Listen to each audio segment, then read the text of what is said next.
Welcome to the Tech Egg. Don't get scrambled. Enjoy the video.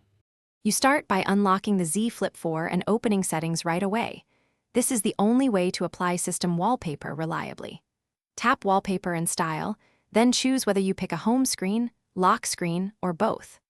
Once done, open Gallery if your image is stored there, or use Samsung's Photos to select a downloaded file. Make sure the image resolution matches the screen orientation so cropping is minimal and the fold won't misplace key content. Now you pick the image and focus on composition because the hinge affects visibility.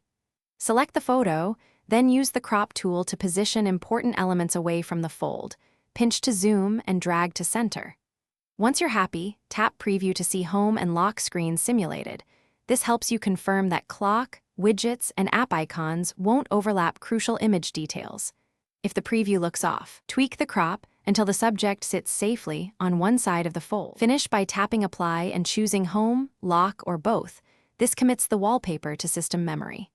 Once applied, return to the home screen to confirm appearance and check the cover screen if using a dynamic setup. If the wallpaper unexpectedly reverts or looks cropped, reboot the phone and try reapplying after clearing the gallery or themes cache. Make sure One UI is up to date. If problems persist, set the same image via Samsung Themes as an alternative way to enforce the change. Thanks for watching. Consider subscribing if I helped unscramble your problems.